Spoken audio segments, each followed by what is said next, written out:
Hi there, my name is Koen Verstrepen and I am one of the founders of Froomle. And I would like to wish you a very warm welcome to Value from AI. In today's episode we will do an interview about data, because AI is all about learning from data. And I have here with me Kris, which is an expert in data engineering, data science. Welcome, Kris. Thank you. So let's start with telling what your job is all about. All right, so indeed I'm Kris Peeters. I'm the founder and CEO of Data Minded. So we're an organization that focuses mainly on data engineering. And what that means in real life is that we help our customers build data platforms. So design, build and run data platforms actually.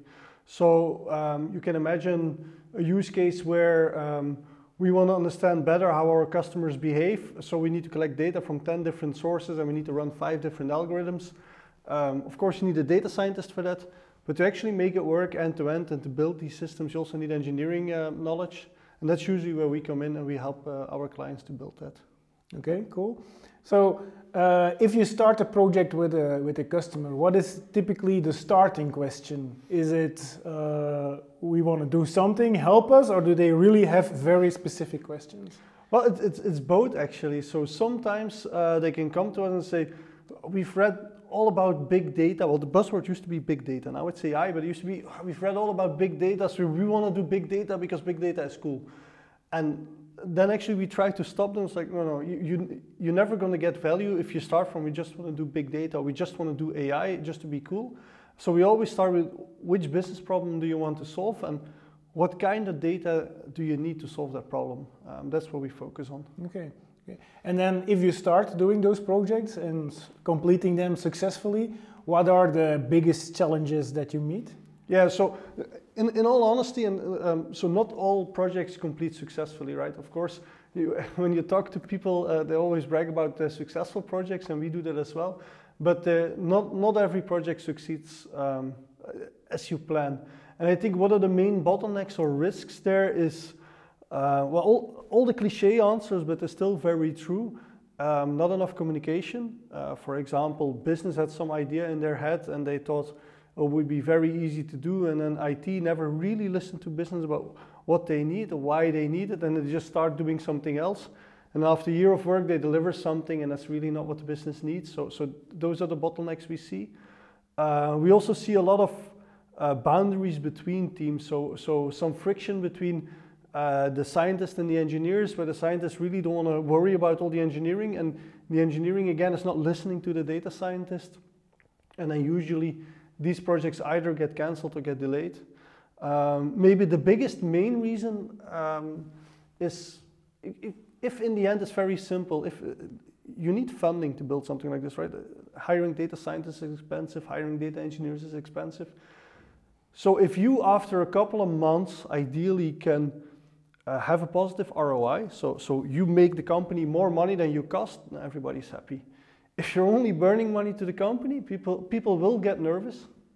Depends on how patient they are, but they will get nervous, and at some point you will be in trouble. So that's why, again, my first answer: start from the business question. Make sure you can deliver business value as soon as possible. I know it's a cliche, but I see a lot of mistakes along the way there. Yeah. My experience is, by the way, exactly the same. So value is probably everything. Yeah. But I think it's very interesting what you're saying there about the different islands in a company. Yes. The business side, the technical side, and then I understand even in the technical side you have different islands.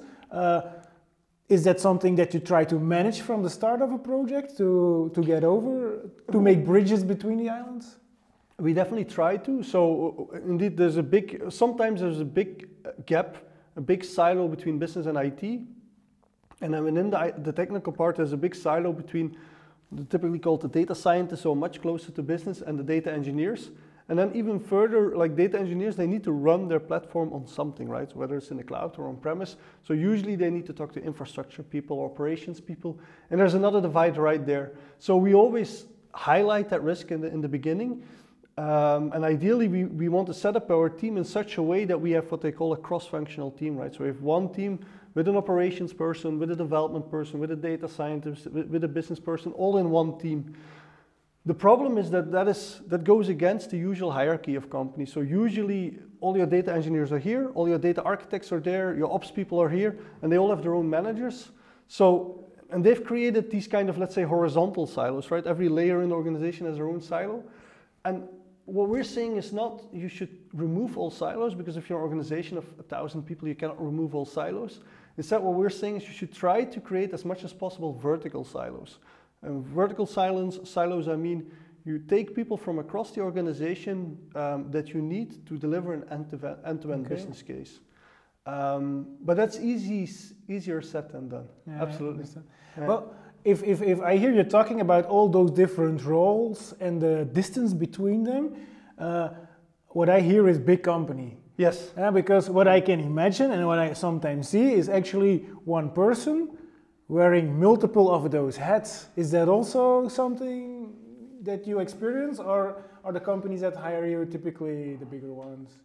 No, so in big companies you see that a lot less. So indeed you see more specialization in big companies where people say, I'm the data architect, so I'm only responsible for designing the data architecture of the system I'm not going to implement. And some engineers have more the mentality, well, I'm an engineer, you have to tell me what to do. But I think that's the wrong approach, right? Ideally, like in a perfect world, you have every member of your team can go very wide. Can be like, I'll fix the infrastructure issue. Next, I'll write a new logistic regression algorithm. And tomorrow I have a meeting with business to discuss outcomes. And so ideally, you want to go as broad as possible, but of course, these unicorns are very rare. Yes. You can go as broad as that. So what I always try to look for is what they call T-shaped professionals. So a T-shaped professional is somebody who can go very broad, who understands all the layers of the stack and who can interact, communicate with all the people who are involved in that stack, but they have their own specialization. So within data-minded, you have like these DevOps experts, you have analytics experts, you have machine learning experts, you have big data experts, and that's fine that you have an expertise, I appreciate that, but once you go into an organization or into a project, I want you to go as broad as possible. Mm-hmm. Yeah. These days, because we're talking about data scientists and data engineers, and I think that's a very interesting topic. According to you, what is the exact difference between both? Yeah, it's a very difficult question. There's a theory and there's the practice. So in theory, you only need data scientists. So if you look at the definition of a data scientist, they should be able to do math at a very high level. They should be able to be a very good developer, and they should have the right business and domain knowledge to solve problems. So that's exactly what I said. Like, well, if you have those superstars, definitely, I mean, treasure them because they're super valuable. And I know a few people who are like that. But in reality, what we see most data scientists lacking is any kind of, well, more or less decent engineering skills. And what I mean by that is a data scientist is very good at, here's a dump of data, take it to your laptop, and this is the problem I'm trying to solve. I try to predict what you guys do. I try to predict what will be the next product to buy, or what other product can I recommend. So a data scientist is very good at focusing on their own machine. Ta-da, I have the answer. Yeah, now what? Now, I mean, you know this better than I do. Now that answer needs to be incorporated into a system, right? Yes. If I go to a website, I don't want the recommendations mailed to me 2 weeks later, right? I want a recommendation right there when I click. I want to see, and these other options I also want to buy, right? Yeah, yeah. And that's the step that an engineer does, right? To go from, I have this brilliant algorithm to now this is actually running and useful to clients. Okay, and you need both, of course. Right? Well, and I think when you look at companies these days, every company either has at least one data scientist or wants data scientist. So you're not in the club if you don't have a data scientist. But doesn't that? I don't see the same emphasis on data engineers. Could you say that actually there are way too few data engineers in industry, that they are lacking? Yeah, well, that's an easy one. So that's also our value proposition. So yeah, there's definitely not enough data engineers. And in all honesty, it's a difficult one, but maybe to come back to the first part of the question, definitely everybody wants a data scientist because they understand what it is now. They understand data science is the sexiest job of the 21st century, so we need one of those, at least one, right? And they need to solve all our problems. And what happens sometimes is they put those data scientists in the lab. And then in the lab, they can experiment as much as they want, but also they're very much shielded from the outside world, right? So what they do in the end, the question is, how do they produce value? And one way of producing value could be, well, I've done my analysis, I'm going to create some PowerPoint slides, present them to C-level, and with those insights, they can make better decisions. And it's nice, it's valuable, you should do that. But of course, most value comes not from reporting or slides, but it comes way more from now, I want to embed that intelligence, integrate that intelligence in my operational applications. And well, that's exactly what you guys are doing, and I also think that's exactly where the world is going. I know large organizations, even in the financial sector, that say, look, if business comes with yet another operational financial report, we're going to say no. We are more mature than that. We want to deliver them more value. So either they need a predictive model, or they need something to understand their business better. I want to know what they're doing with their data. Maybe we should embed it in our app. Maybe we should embed it in the system that our call center operators use. But it's really about pushing that insight further. If you want to get it out of the PowerPoint slide and into the hands of the people actually using it. And that's, again, where engineering comes in. So I guess for organizations who are not as mature yet, they still have to discover that they need that. And sometimes they discover that late in the process. We're like, oh, we've had data scientists for 2 years now, they have all this intelligence, but we're not doing something with it, right? And then they start searching for, okay, now we need engineers to productize this. And I would say, in all honesty, is that the best software engineers I know, not a lot of them want to work in data. Well, I love working in data, of course, but a lot of them want to, build websites, build operational systems, build cloud-native apps. Not a lot of them, I don't know why, but for some reason, not a lot of good engineers are really excited to work in data. And to me, it's weird, right? Because I love it. Yeah. Okay. Yeah. If you help a company that's on the data engineering, on the management and the flowing of their data, I think you could say that's one of their core assets, right? Yeah. Shouldn't they actually be capable to do that themselves because it's such a core asset? They should. Even stronger, I think with 2018, there's not a company in the world who has a telephone department or an email department or an Excel department. So why do we have a data engineering department or an IT department? I think it's not just that the company should have those skills should be embedded in all the business units of the company. I think that's the end, the end state sounds so dramatic, but I think that's where companies are going to, that they need to build the knowledge internally and not just in their IT department, it should be embedded in all the business departments. That being said, we're very far away from that. So one of the things we're also doing is, we're offering consulting, of course, so we build solutions for them, but there we also want to take their engineers along with us on the journey, so pair programming, code review, so they can take over after we leave. And we also do these dedicated training sessions. And of course, dedicated training sessions can be useful for some organizations, but then you have other companies like DataCamp, and they offer online dedicated training sessions. So I think that's even better because you can have it at a much larger scale, right? Okay. So those things are very much needed to take it to the next level. Now, a lot of customers that we have at Froomle, they have a very large catalog. It's like a retailer with a lot of products, or a newspaper with a lot of articles, or a broadcaster with a lot of movies, etc., etc. Could you give advice about what should be at the core of their data strategy? Do you have like simple rules that you can follow to start from? Yeah, in a very, how do you say, impolite way, you should say follow the money. Yeah. So again, it comes back to go back to your business use case. Think about what customer centricity is, another buzzword, so it might sound nicer than following the money. But think about following the money is way more clear. Yeah, no, so think about what your customer cares about. I mean, all the companies you mentioned, you're probably a customer yourself. Like I read newspapers, I have an internet subscription, all of that. I go shopping on e-commerce websites. I'm a customer myself, and I value a lot when they think about my needs and not just think about how can we spam him more often, right? And so there it's important to think, simple examples, but think about what a customer needs. If he goes on a website, having other relevant articles to click on, I really appreciate. having this kind of, ooh, this is going to be clickbait, I really detest, right? So these are the things I think companies should focus on, as like, what does a customer value? I think what they shouldn't focus on, what I see too often is, we want to build the perfect data system. What do we mean by perfection? We're going to have perfect data management, we're going to have exact data definitions, we're going to have a perfect data warehouse where every number is exact to the last digit. I think it's to satisfy some fetish of a CFO maybe, but it's not to satisfy your customers. I don't care if your recommendation is sometimes off by 5%. So I don't care about I don't care about correctness, I care about my experience, right? Okay. Yeah. Which brings me exactly to my next question, and it is about, imagine a company that is at the beginning of a data journey. So they're not really using the data yet, but they say, well, we should at least start collecting the data. Yeah. Now you have two possible approaches.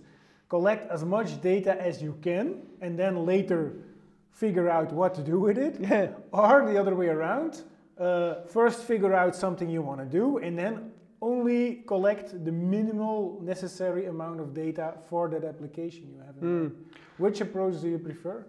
I think the answer is somewhere in the middle, but it's far more to the second option you gave. I think, again, you should start from the business question. So how can I make my customers more satisfied?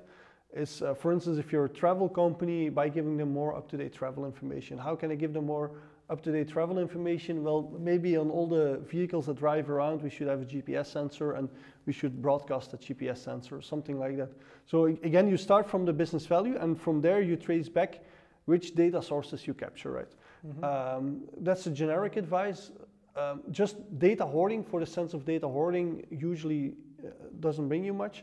I would say there's one caveat where it's clear from day one, this is super valuable data and you're throwing it away after 7 days. So we've seen companies in the logistics or supply chain industry who know all the positions of all their assets, but the database to store that is only big enough to store seven days of data. So I know, without doing a very good business case, I know you want that for historical analysis, right? That's just press a backup button. I don't care what, but keep that data. So that's one exception, and maybe the other one is, I've seen in telco, I've seen some organizations who are quite mature already in doing use cases, and then they say, without really having a business case, look, we've already integrated 100 data sources, we've already done 20 use cases.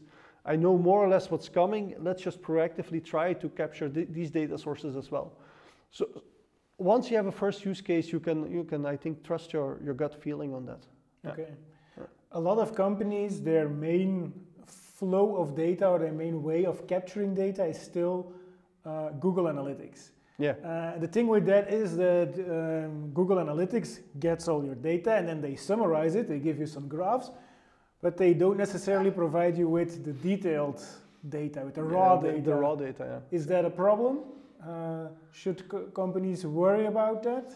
Well, so in my experience, maybe to begin with, in my experience, clickstream data is only one of the data sources. So we also have a lot of IoT data or ERP data or CRM data, but definitely if you talk about clickstream, yeah, getting summarized data is definitely a problem because of course you lose all the finesse in the data. Right? When you only get the summaries, you can't really get to know your customer because you don't want to know how often was a certain website visited. You want to understand, like, what is the customer journey through my website, and what does he really care about, and when does he log off and stuff like that. So I think in clickstream data analysis, the best use cases come from starting with the raw data, and the free version of Google Analytics indeed brings you summarized. You can also have a paid version.